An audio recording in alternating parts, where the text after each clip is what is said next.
3, 2. Oh, I already opened mine.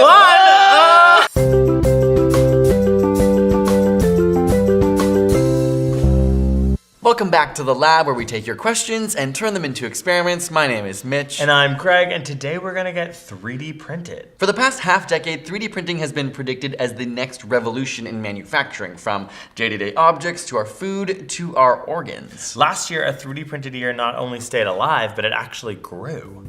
It works a lot like your printer that prints ink on a page, but instead of printing one layer as ink, it stacks multiple layers upon each other to build complex structures. It's like making sliced bread, but in reverse. After putting one layer down, another is built on top of that, and so on, until the whole loaf of bread, or your 3D printed object, is put together. 3D printing can do a lot of amazing things, including 3D printing yourselves and ourselves, so we're gonna head over to My3D in Toronto to do exactly that.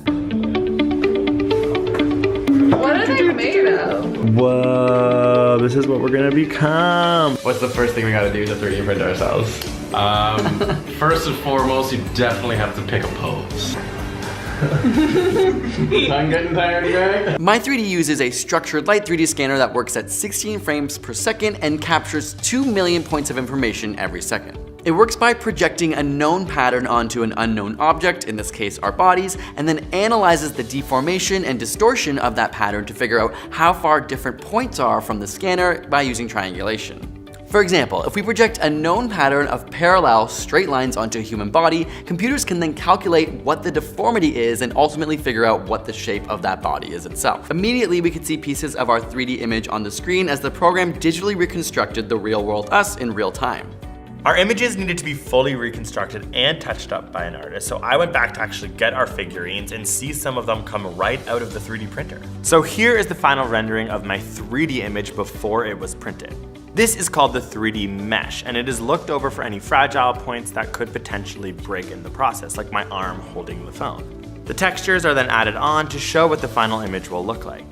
Our 3D models are going to be printed on something called gypsum or polymer clay. It is laid out and flattened layer by layer and made hard when it is printed with binder and color. The print will take a few hours to complete. When it's done, the excess powder is then vacuumed out and recycled for future use, and what's left over is the print. There we are! The finishing touches include blowing the remaining powder off, dusting it some more. A thin layer of glue is then applied, which keeps the print hard and makes the colors pop. You ready? Yeah. This is gonna look good. Don't miss this. Oh, there he is! It is then dipped in a wax finish. Mitch getting a back massage. Okay, so we've gotten our 3D prints, so we're gonna go back to the lab and we're gonna open them up and we're gonna take a look at them for the first time. I've kind of seen my little figurine, but you haven't seen yours. I have no idea what it looks like. So we're now an unboxing YouTube channel. Let's try it out and see what we look like. Like in miniature 3D. This is gonna be if we were ever to be in a Blockbuster and have a little action figure made. Just wait, 2020. 3, 2. Oh, I already opened mine. Oh, you have my god. This is so cool. I look like an elf. Like I look like I'm from Lord of the Rings. Like that. It actually feels really like good. Yeah. I love it. You can like see interesting patterns on the fabric that have been like chiseled. Yeah. Oh my god, you can look up my... Oh, you gave thumbs up? Yeah. Oh, you're just so Classic. positive. Yeah, Greg's like on his phone as usual. Oh, you actually Snapchatted? Oh, it even has a little detail on the front of it. This is actually like so cool. Very cool.